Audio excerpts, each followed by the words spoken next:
Terima kasih Anda masih bersama kami pemirsa, dan sekarang kita akan mendengarkan dulu Bang Elman pendapat dari pemirsa Metro TV. Kali ini ada dari Bekasi, Jawa Barat. Ada Pak Ondo Silitonga. Pak Ondo, selamat pagi. Selamat pagi Bung Nel, selamat pagi Bung Elman. Selamat pagi Pak Ondo. Bagaimana Pak, ini kita masih bisa berharap bahwa memang kita negara hukum yang memperlakukan semuanya setara di hadapan hukum, atau ini ada pengecualian, ada diskresi? Bagaimana Pak Ondo? Iya, saya sih berharapnya kita bisa ya, cuman ini ya ngancok lah, ini seperti komedi kalau yang sekarang ini.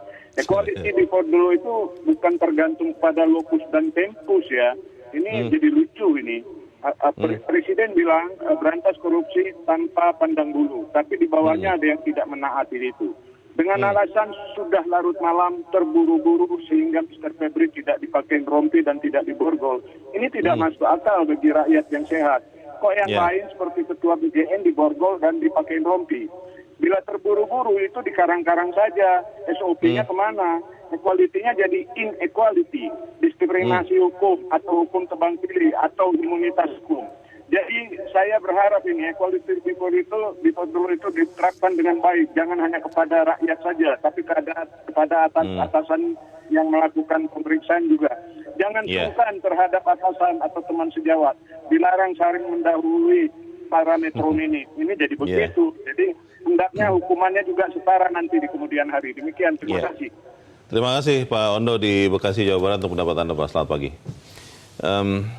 Harusnya tidak seperti itu, tapi kan ini sudah terjadi ya Bang Elman ya. Pertanyaan saya adalah begini, bagaimana kita bisa meyakinkan diri kita bahwa memang kita ini masih menerapkan kesetaraan di hadapan hukum setelah nyata-nyata kita lihat ada yang tidak setara? Bagaimana Bang? Ya memang buat rakyat sebetulnya gambaran fakta malam itu bahwa mantan Jampitsus ini tidak diborgol, tidak mengenakan rompi tahanan. Rakyat kan kecewa kan. Ternyata memang aturan itu hanya berlaku buat rakyat miskin aja, atau rakyat biasa aja. Tapi tiba giliran kepada pejabat atau mantan pejabat, apalagi dia mantan penegak hukum, berarti aturan itu nggak berlaku.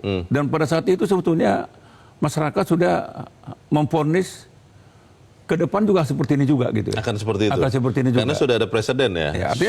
Artinya masyarakat sudah meragukan integritas daripada penyidik ini semua ini. Yang katanya 9 orang ini orang paling top nih kan. Tapi hanya untuk mengenakan rompi tahanan sama borgol aja dia nggak bisa. Yang sebenarnya hanya SOP ya. Nah, itu kan sebetulnya kan berlaku umum. Karena equality before the law itu kan sebetulnya kan sederhananya artinya hukum itu tidak mengenal kasta. Mau miskin, mau mantan pejabat, mau orang kaya, sama. Lebih-lebih dia kalau mantan penyidik aparat penegak hukum, justru ini yang harus memberi contoh harusnya. Bahkan terhadap mereka-mereka ini sebetulnya aturan itu harus lebih ketat. Betul. Karena dia pun tahu bahwa selama ini kan dia kan garang mengenakan rompi tahanan sama borgol kepada orang lain. Karena sebelum ini belum pernah ada yang tidak pakai rompi dan tidak pakai borgol ya. Loh iya, dan selama ini kan dia garang sekali kan. Nah, kenapa ketika dia sekarang berada di posisi tersangka, kok nggak bisa dikenakan? Nah, ini orang akhirnya kan masyarakat ragu. Jadi kalau pertanyaannya Leo mungkin juga Pak Ondo tadi, memang jangan salahkan kalau masyarakat sekarang 24 jam kan memonitor ini kan, dan 24 jam mereka ragu apakah hukum masih bisa ditegakkan.